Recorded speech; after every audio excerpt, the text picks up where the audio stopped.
April 5th, 1945, roughly 0500 hours. Mount Folgorito in the Apennine Alps of northwestern Italy. A German non-commissioned officer of the 232nd Fusilier Battalion is staring into the dark valley below a position his unit has held for months. The western anchor of the Gothic Line, the last serious defensive belt protecting northern Italy, held against Allied pressure for nearly 6 months without breaking. Bombed, shelled, probed repeatedly by patrols testing its strength from every direction anyone had bothered to test. It knows this ground the way a man knows ground he has been ordered to defend for half a year. He knows the eastern approach, where a road runs. He knows the northern saddle. He knows the southern face, where 3,000 feet of near-vertical rock and shale falls away below the position. Terrain that appears on no planning overlay as a route worth guarding, because no army planner in his right mind would send infantry up it at night, in silence, carrying rifles, ammunition, and grenades. Then he hears something. A scrape. A whisper of displaced shale. He turns, and men are coming over the lip of the cliff. Men who have climbed for roughly 8 hours in total darkness up a 60-degree slope of broken stone, one of whom fell 300 feet during the ascent and made no sound at all, because a single cry would have betrayed the entire operation to every German position within earshot. The unit is the 100th Infantry Battalion and the 3rd Battalion of the 442nd Regimental Combat Team. Second-generation Japanese Americans, Nisei, a substantial number of whose own families remain behind barbed wire in American internment camps, even as these men climb toward a German position at 4 in the morning. By 6 o'clock, the attack is in full swing. Within 32 minutes of fighting on the ridge, the western anchor of the Gothic Line has been turned. In the German after-action records recovered later by Allied intelligence, one specific detail recurs across multiple independent accounts of that morning. The attack arrived from a direction the defensive plan had explicitly not considered possible. This was not an isolated event, and it deserves to be understood as something considerably more specific than a single unit's exceptional courage on a single night. From Tunisia in early 1943 to the Po Valley in the spring of 1945, German staff officers repeatedly sat down with their own maps and after-action reports and tried to reconstruct how American units had physically arrived at positions their own doctrine held to be unreachable. And they kept arriving at the same conclusion, stated in slightly different words each time. The Americans had come from somewhere the map said no army could come from. To understand why this specific pattern recurred across 5 separate campaigns and 2 years of war, it is necessary to go back before Folgorito, before Cobra, before the bocage, back to a specific method the German army had been taught to read terrain since before the war began, and to the considerably less formal process by which the American army, largely without meaning to, had been taught not to. The Wehrmacht that invaded Poland in September 1939 was, by most professional military assessments of the period, the best trained army on earth. Not the largest, not the best equipped in every category, but the most rigorously and coherently trained. In the 2 decades following Germany's 1918 defeat, while much of Europe deliberately looked away from serious military reform, General Hans von Seeckt and his successors rebuilt the Reichswehr's doctrine around what became known as Bewegungskrieg, the War of Movement, codified in manuals emphasizing combined arms coordination and, critically, Auftragstaktik, mission-type orders that deliberately push tactical initiative down to the lowest practical level of command. By the mid-1930s, the doctrine had been refined to the point that a German platoon sergeant was formally expected to be capable of running an entire battalion if every officer above him were killed in action. This institutional investment ran deep enough that it survived the Treaty of Versailles' explicit restrictions on German military size and equipment almost intact, because doctrine and training method cost comparatively little to preserve even when tanks and aircraft could not legally be built. Von Seeckt himself had reportedly concluded, studying the First World War's outcome closely, that Germany's defeat owed less to any deficiency in individual soldierly quality than to a command structure too centralized and too slow to adapt once the static trench warfare of 1914 gave way to more fluid conditions later in the conflict. and had built the interwar Reichswehr's entire training philosophy specifically to correct that identified flaw.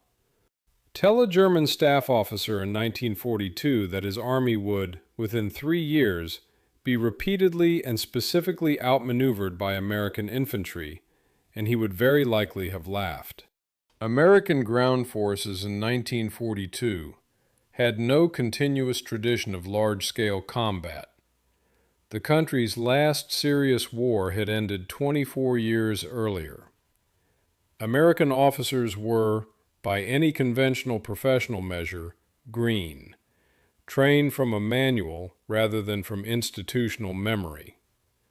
Hold that specific assumption in mind, because it is exactly what German planning continued to assume, with only marginal revision, all the way through 1945. Here is the part of German doctrine that is harder to see from the outside, and that matters more than the training quality gap itself. A German officer was taught to analyze a piece of ground by systematically identifying what the doctrine termed natural avenues of approach, where vehicles could physically move, where the road network ran, where cover existed, where a gradient became too steep or a river ran too deep, or a forest grew too dense for organized movement. The method worked by elimination. You removed every direction that was physically impossible for a coordinated force to use, and what remained was, by definition, where the enemy had to come from. You positioned your guns and your reserves accordingly. German staff college coursework of the period reportedly included specific gradient thresholds, expressed in precise degrees, past which a slope was formally classified as untraversable by organized infantry carrying combat load, a number derived from peacetime training exercises rather than from any exhaustive test of what a sufficiently motivated unit could actually manage under wartime pressure and cover of darkness. This approach performed beautifully across the plains of Poland in 1939, the highway network of France in 1940, and the road system of European Russia in 1941. German forces were not merely better trained in those campaigns.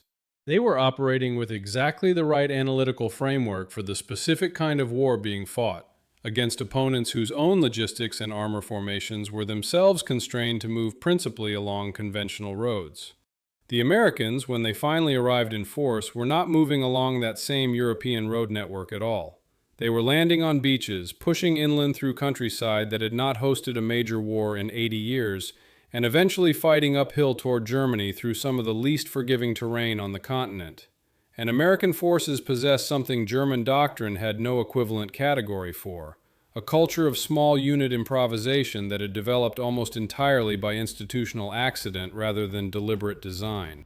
American lieutenants and sergeants were, in a great many cases, civilians 12 months earlier, without a century and a half of staff college doctrine to draw on when a battlefield problem fell outside what any manual had anticipated. Lacking that inherited framework, they frequently just improvised a solution on the spot. The first place this specific difference became clearly visible was Tunisia in the spring of 1943. Kasserine Pass, February 14, 1943. An inexperienced U.S. Second Corps collided with Field Marshal Erwin Rommel and the bulk of 2 German panzer divisions, and the result was a severe defeat. More than 6,000 Americans taken prisoner, several hundred killed, and American units committing nearly every classical coordination error a defending force can make, fighting as isolated pockets rather than a connected line, while communications and reserve allocation both broke down under pressure. What Kasserine taught German planners about American capability became something close to settled dough-book for the remainder of the war. American infantry was poorly disciplined, indifferently led, and prone to breaking under sustained pressure. American firepower earned German respect. American infantry, as a fighting force in its own right, largely did not. An assessment German intelligence would carry forward with only marginal revision through the rest of the European campaign, apparently without seriously reconsidering it even as contrary evidence accumulated in theater after theater. What no German staff assessment from 1943 captured, however, was what happened 2.5 months later at a position called Hill 609. Hill 609. known locally as Jebel Tahent, rose 609 meters above sea level in northwestern Tunisia, functioning as a German artillery observation platform from which forward observers could range and shell nearly any American movement across miles of surrounding terrain. Major General Omar Bradley, newly in command of 2nd Corps, concluded the position could not simply be bypassed, it had to be taken directly. The assignment fell to the 34th Infantry Division, a National Guard formation rather than a regular Army outfit, drawn largely from Iowa, Minnesota, and the Dakotas, against a German position held by Regiment Barenthin, an elite Luftwaffe ground unit whose personnel had been specifically selected and trained for exactly this kind of static defensive assignment. The hill's western face rose almost sheer. The division's own official history later described the approach from that direction, in characteristically understated language, as extremely difficult.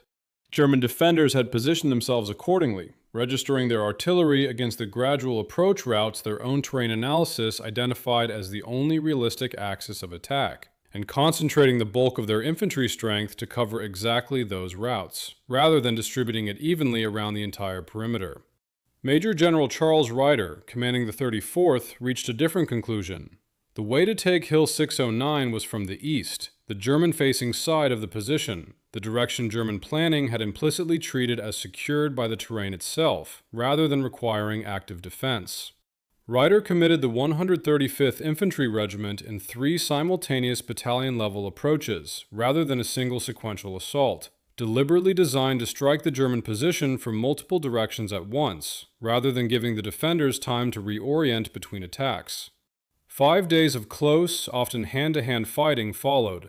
By May 1st, the Americans held the summit, and German counterattacks were breaking down under artillery fire directed from the same high ground that had, a week earlier, been shelling American positions instead. Bradley later described the capture of Hill 609 as the moment the American army in this theater came of age. The specific detail worth carrying forward, because it recurs with remarkable consistency across the rest of this account, is this. German defenders at Hill 609 had read the terrain correctly, according to their own doctrine. They had identified the difficult direction, and treated the difficulty itself as sufficient reason to leave it lightly guarded. American planners treated the same terrain simply as one more route among several, to be evaluated on its own tactical merits, rather than eliminated in advance by category. That same conceptual gap between what German doctrine classified as impossible and what American commanders were willing to actually attempt was about to walk directly into one of the costliest tactical stalemates of the entire European campaign. A stretch of ordinary French farmland that would grind down 2 American divisions over the better part of a month, and that would eventually be broken open not by a general's plan, but by a 29-year-old National Guard sergeant from Cranford, New Jersey, working with scrap iron and a welding torch. The American planning for the Normandy landings was, by any measure, one of the most thoroughly prepared military operations in history. Millions of maps printed, every meter of coastline photographed, tidal patterns modeled, German troop dispositions estimated with the assistance of ultra-intelligence. What that preparation had not adequately modeled was the specific character of the terrain roughly half a mile inland from Omaha and Utah beaches, the bocage. Norman farmers had spent close to 1,000 years piling earthen embankments around small, irregular fields, planting trees and dense brush along the tops as they cleared stones from their plowland and stacked them into the growing base of each wall over successive generations. The accumulated result by 1944 was a network of walls 4 to 15 feet high and 3 to 12 feet thick, frequently bordered by a sunken lane running between adjacent fields. Terrain in which a man standing in one field genuinely could not see into the next. in which root systems tangled through the earthen core of each embankment thick enough to have been growing, in some documented cases, since before the 100 Years' War. A 33-ton Sherman attempting to cross a hedgerow the conventional way had to climb directly over the earthen bank, and the moment the tank's belly cleared the top of the wall, its thinly armored underside was exposed at close range to any German infantryman waiting on the far side with a Panzerfaust. American tank crews learned this specific lesson through direct, repeated loss.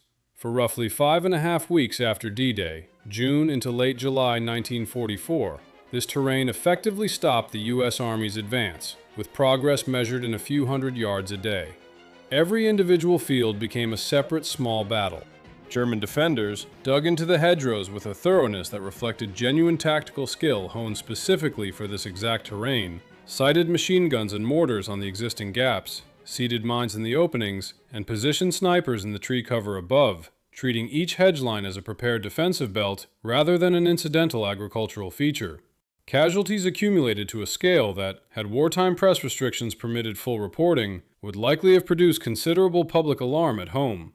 The specific German read of this terrain was straightforward and, within its own logic, entirely sound. The hedgerows were not routes at all. They were walls, and American forces could only enter a given field through the existing gaps, which German defenders had already identified and covered with prepared fire. No other direction was considered a genuine threat worth guarding. American engineers attempted demolition, but Normandy's bocage contained more hedgerow than available explosive could reasonably clear, and each detonation's noise gave defenders time to reorient before the actual assault arrived. Tanks that attempted to simply ram through embankments frequently became stuck or were destroyed in the attempt, their exposed undersides making them easy targets even as they struggled to force a passage that the earthen wall's own root structure resisted mechanically.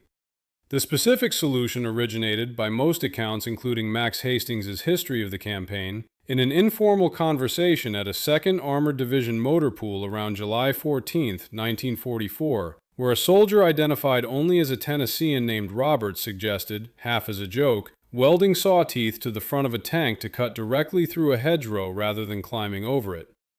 Most of the men present laughed. Sergeant Curtis G.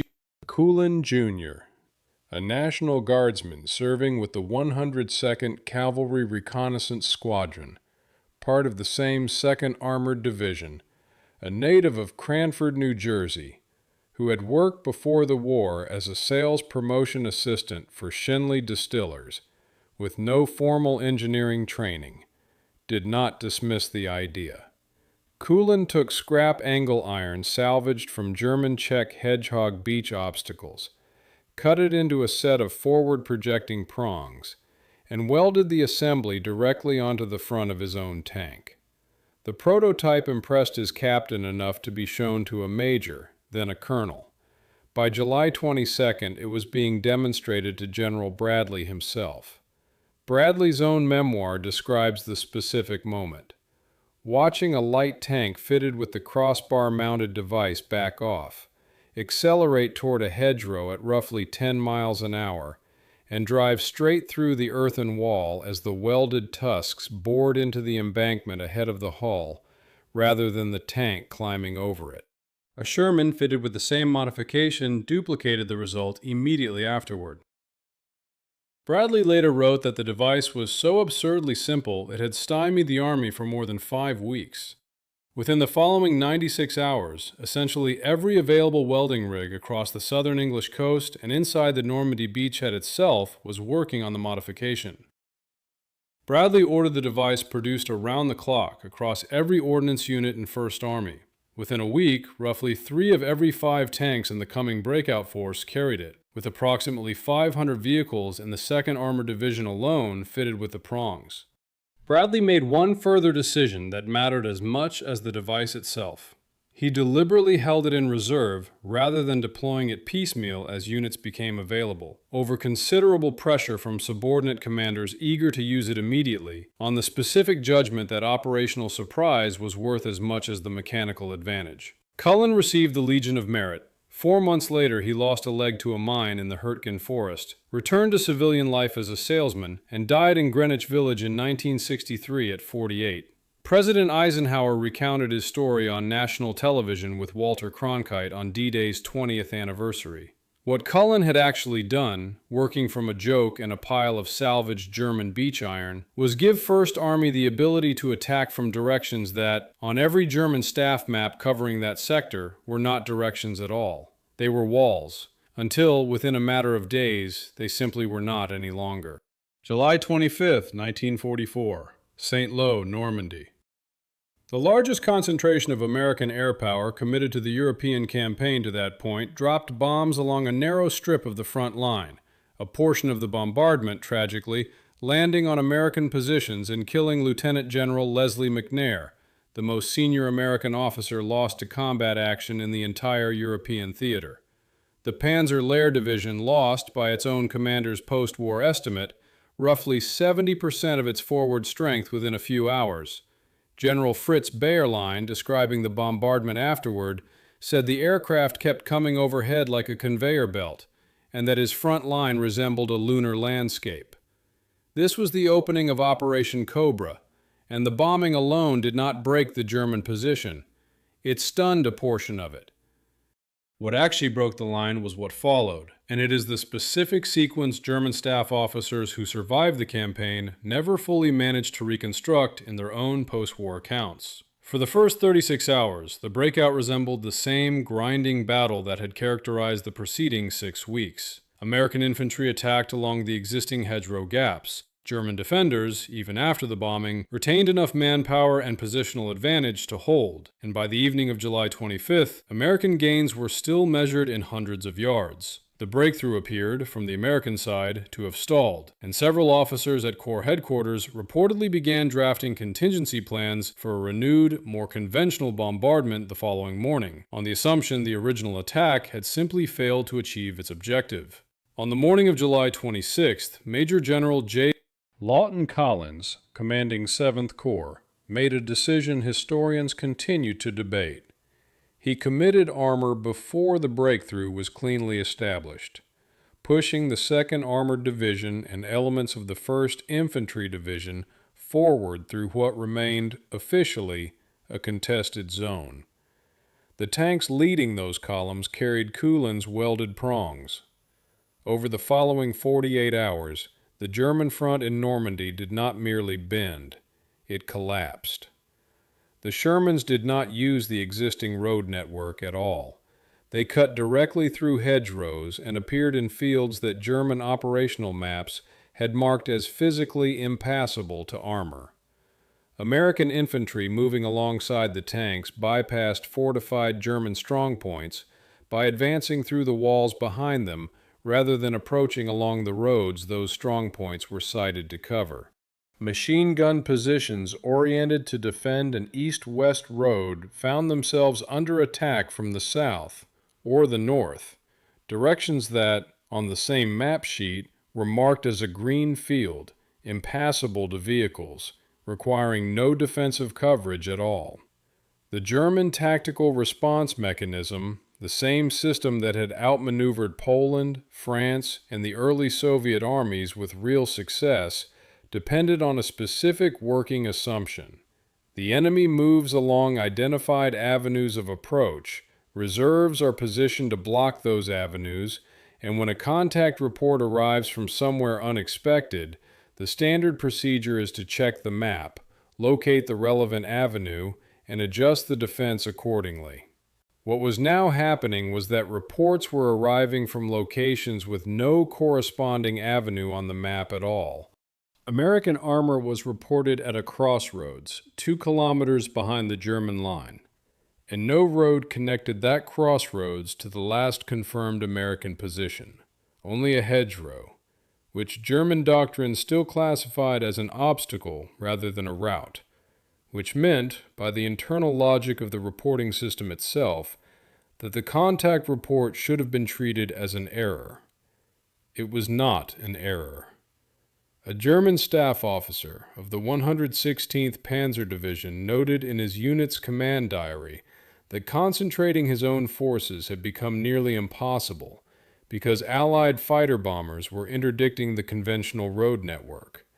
without yet fully grasping that even units that evaded air attack still could not re-establish a coherent defensive line, because the front itself had stopped behaving like a line in any sense German doctrine had a category for.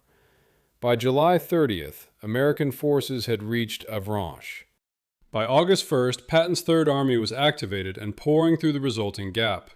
The German army in Normandy did not conduct an orderly retreat from this position. It came apart. Hitler's specific response to the collapse is one of the war's more difficult episodes to explain through conventional strategic logic. Studying a map of the American breakout, he drew a red arrow running west through Mortain to the coast at Avranches and ordered 4 panzer divisions to use that single axis to sever the entire American spearhead from its supply lines. The German generals responsible for executing the plan warned him directly that it could not succeed, citing the same fighter-bomber interdiction that had already crippled German road movement across the sector. He insisted. Operation Lüttich began at roughly 1 a.m. on August 7, 1944.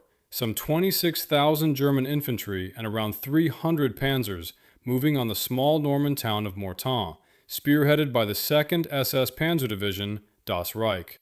In their path, occupying a rocky hill rising to 314 meters just east of the town, sat the 2nd Battalion, 120th Infantry Regiment, 30th Infantry Division. The Old Hickory Division, National Guardsmen drawn from Tennessee, Georgia, and the Carolinas. The Germans struck at night, in heavy fog that limited visibility to a few dozen yards in any direction. Lieutenant Robert Weiss, a 21-year-old forward observer attached to the 230th Field Artillery Battalion, found himself among roughly 700 American soldiers surrounded on Hill 314 as 4 panzer divisions attempted to push past. What Weiss did over the following 6 days has been studied at American officer training schools for decades since. He had a working radio, a clear vantage point, and essentially nothing else. He remained on the air continuously for close to 5.5 days, calling artillery missions onto German formations visible from the hilltop, while the encircled garrison ran out of food, then water, then ammunition, scavenged from their own dead when the runners sent to break through for resupply failed to return. The battalion's casualty rate on Hill 314 eventually exceeded 50%, roughly 300 dead and wounded out of 700 men, with the surviving wounded sheltered in a cave near the summit that doubled as an improvised aid station for the duration of the siege. But every time a German column attempted to move along a road within Weiss's line of sight, precise artillery fire, called from miles behind the American line, found it within minutes, forcing German armor into repeated, costly detours that consumed the offensive's already narrow timetable. The panzer divisions of 47th Panzer Corps did not halt at Mortain, primarily because of infantry resistance on the hill itself. They halted because every tactical road movement they attempted was being observed, reported, and shelled by a single 21-year-old lieutenant occupying a position German operational planning had never considered worth actively defending or seizing in the first place, because it dominated no road network and offered no supply route. Terrain without military value by German operational logic. By August 12th, the Mortain counteroffensive had failed completely, and the trapped German forces in Normandy were shortly afterward encircled and largely destroyed in the Falaise pocket. The pattern by this point had become clearly visible, even if no German staff assessment of the period named it explicitly. American units kept selecting positions and approach routes that German terrain analysis had specifically eliminated as militarily insignificant or physically inaccessible. Climbable slopes marked as unclimbable, defensible high ground marked as worthless, obstacles marked as impassable to a specific arm. German doctrine had removed those squares from the map before the campaign even began. American planning, largely for want of an equally rigid analytical tradition to remove them with, had simply never done the same elimination. The most dramatic single expression of this gap was still roughly 6 months away, a ridgeline in the Apennine Mountains that the German army had spent half a year treating as the settled cornerstone of its entire Italian defensive line. Through much of 1942 and 1943, a quiet experiment had been running at Camp Hale, Colorado, in the Rocky Mountains between Red Cliff and Leadville, at altitudes ranging from roughly 9,000 to 14,000 feet. The Army was training a division unlike the rest of its ground forces in almost every respect: skiers, technical rock climbers, several Olympic-caliber athletes, and a substantial contingent of European émigrés, refugees from Norway and Austria who had grown up skiing and climbing before fleeing fascist occupation. Instructors, many themselves refugees from the same regimes, taught recruits to ski under full combat load, to navigate blind through blizzard conditions, and to climb sheer rock with rope and piton under realistic winter stress.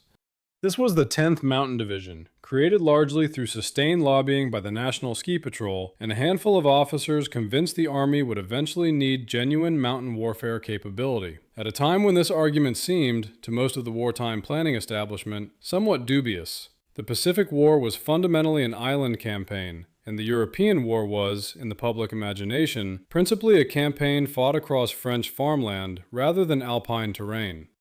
The division spent close to 2 years training for a specific kind of combat that, for most of that period, had no obvious application anywhere on the actual map of the war.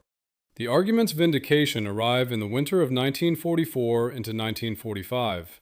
The Italian campaign had stalled against the Gothic Line, anchored across the Apennines, with Mount Belvedere, a dominant peak overlooking Highway 64 north of Florence, functioning as the operational key to the entire sector.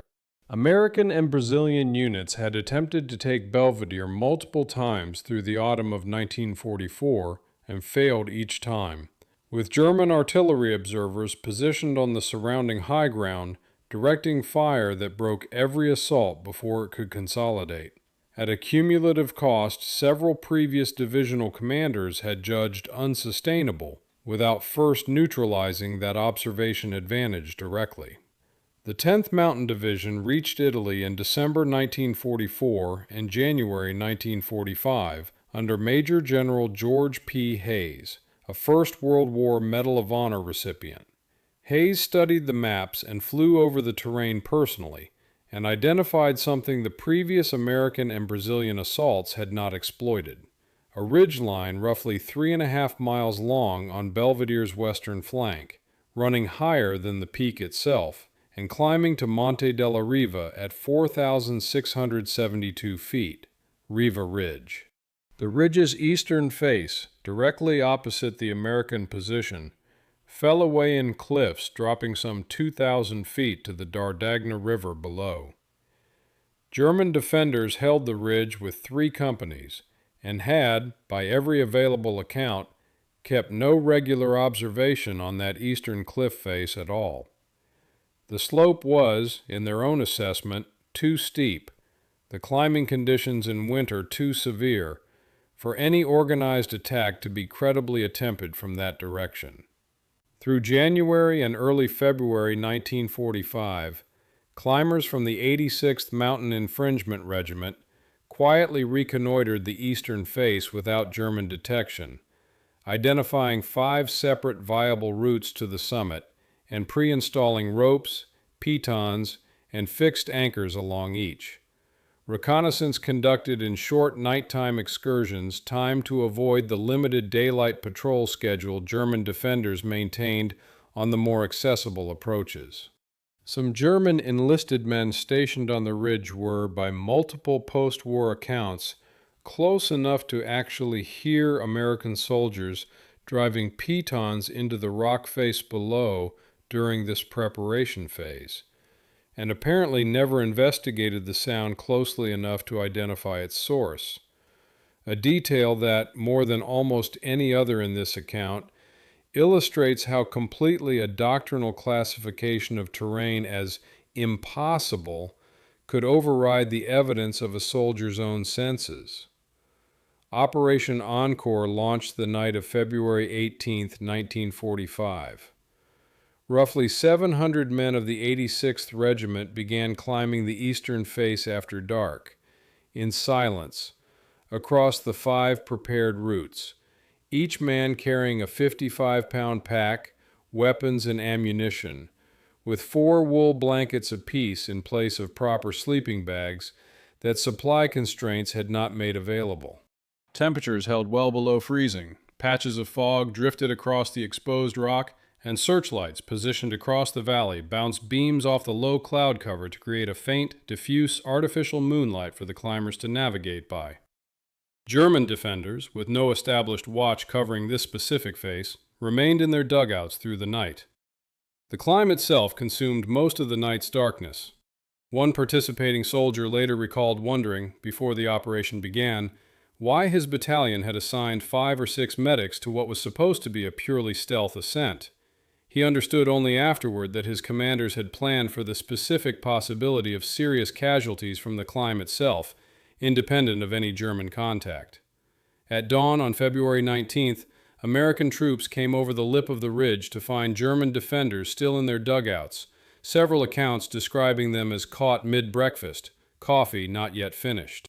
Some German positions on the gentler reverse slope, hearing rifle fire apparently originating from the summit, a direction their own defensive planning considered categorically secure, emerged into the open still partially dressed, uncertain what was actually happening above them.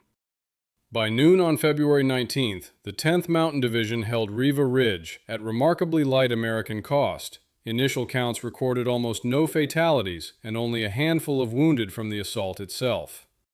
With the German artillery observation post on the ridge silenced, the division attacked Mount Belvedere directly the following night. Belvedere fell, the Gothic line fractured in that entire sector, and the road into the Po Valley opened. German forces across Italy surrendered within roughly 10 weeks. German incident reports covering the night of February 18th and 19th, in the surviving fragments recovered afterward, describe something close to genuine institutional disbelief.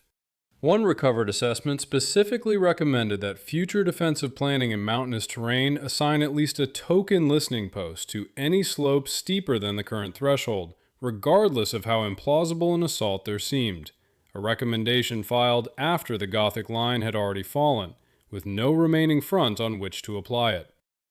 A postscript to the assault deserves mention on its own terms. The 126th Engineer Mountain Battalion, in the days immediately following the capture, built a functioning aerial tramway up the same cliff face specifically to evacuate wounded and resupply the summit, roughly 800 meters of cable strung and operational within 2 days under continuing combat conditions, reducing average casualty evacuation time from an estimated 8 hours by litter team to approximately 5 minutes by tram, at a cost of 9 engineers killed during the construction itself. A substantial number of the division's veterans went on, after the war, to help build the American ski industry from close to nothing. Roughly 260 Yallers later founded or worked at resorts including Vail, Aspen, and Sugarbush, several of which exist today in some part because the men who built them had spent 2 years training specifically to climb terrain the German army had formally classified as impossible to climb. This returns the account to the specific question posed at the outset. Why did German infantry keep encountering directions their own maps insisted could not exist? The straightforward answer is that German doctrine's terrain analysis was, on its own internal terms, genuinely excellent. A properly trained German staff officer could examine a piece of ground and state with real precision where vehicles could move, where infantry had to move, where artillery belonged, and where a rational enemy would necessarily attack from if that enemy behaved according to conventional military logic. American forces, by German standards, did not consistently behave according to that logic. Not because American soldiers were braver than their German counterparts, since the Wehrmacht of this period fielded infantry whose tactical skill, particularly on the Eastern Front, remained genuinely formidable throughout the war. And not because individual American soldiers were better trained, since in most direct comparisons they demonstrably were not. The actual distinction lay in where each army located the authority to decide what a given piece of terrain actually was. German doctrine made that determination at the staff college and general staff level. By the time information about specific ground reached an individual platoon, it had already been processed through an extremely sophisticated analytical system that told the platoon commander, in effect, what the terrain in front of him was for. American doctrine, largely through institutional accident rather than deliberate design, left considerably more of that determination to the platoon itself, to the sergeant with a welding torch, the captain studying an unguarded cliff face, the lieutenant with a working radio on an otherwise worthless hill. Some of those individually devolved decisions were simply wrong and got men killed to no purpose. This account has deliberately not dwelt on the failed attempts, the flanking maneuvers that ran into exactly the kind of ambush conventional doctrine would have predicted, because they are considerably less instructive than the successes and did not, in aggregate, reverse the pattern documented here. But a meaningful number of the devolved decisions, precisely because they were being made by thousands of sergeants and lieutenants in direct contact with the actual ground in front of them, rather than by a staff officer studying a map hundreds of miles away, located routes no general staff assessment would ever have approved in advance. German interrogation records from this period return repeatedly to a single word when prisoners attempted to explain what had happened to them: unbegreiflich, incomprehensible. The word recurs in accounts of Cobra, of Mortain, of Riva Ridge, and in a substantial number of smaller engagements that never generated a comparably detailed record. The word itself, examined closely, understates rather than overstates what had actually occurred. It was not incomprehensible in any absolute sense. It was a different framework for determining what a given piece of ground actually was. A framework built, partly through inherited habit and partly through sheer institutional accident, around trusting sergeants and junior officers with a specific category of decision the German military establishment reserved for a much narrower circle of formally trained staff planners. Rommel, in his own field reports from Italy and France, repeatedly noted American material superiority and firepower, observations that were accurate as far as they extended, but that captured only part of what was actually happening to his own forces. They did not explain why American platoons kept materializing at positions German doctrine held to be categorically unreachable. He did not live to work through that specific distinction in any sustained way. The officers who survived him attempted to reconstruct it in post-war interrogation rooms and, by most surviving accounts, never fully arrived at a satisfying answer. A particular irony given that Auftragstaktik, the doctrine authorizing exactly this kind of subordinate initiative, was itself a German invention.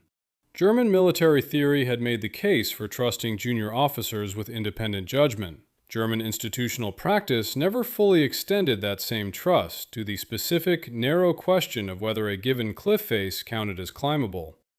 One final image closes the account where it opened. On the night of April 4th into 5th, 1945, the men of the 442nd Regimental Combat Team crawl up the shale slope of Mount Folgorito on their hands and knees, pulling each other upward by gripping rifle butts extended between them. One soldier, several hundred feet into the climb, loses his footing and falls roughly 300 feet down the face. He does not cry out because crying out would betray the position of every man still climbing behind him. He dies in silence on a slope a German staff overlay had specifically marked as not requiring guard. The men who climb past him reach the summit, and within 32 minutes break the western anchor of the Gothic line. Soldiers whose own families remained confined behind barbed wire in American internment camps, even as they fought to open this specific stretch of Italian mountainside. The following morning, Private First Class Sadao Munamori, 4 months from his 23rd birthday, conducts a solo frontal assault against 2 German machine gun positions, and when a grenade lands in a crater occupied by 2 of his squad mates, throws himself onto it and absorbs the blast with his own body. He receives the Medal of Honor posthumously. The 442nd would go on to become, relative to its size and length of service, the most decorated unit in the history of the United States military. The German records covering that specific morning use once again the same recurring phrasing that had appeared in after-action reports since Tunisia. Unexpected direction, a direction the defensive plan had not considered possible. The actual verdict was never really about the specific direction in any given case. It was about which institution, on either side of the line, got to decide what counted as a direction at all, and about how consistently, across 5 separate campaigns and roughly 2 years of war, that decision made in a Colorado mountain camp, a Normandy motor pool, and a besieged hilltop in Mortain kept turning out to matter more than the version of it made at a German general staff table hundreds of miles from the actual ground.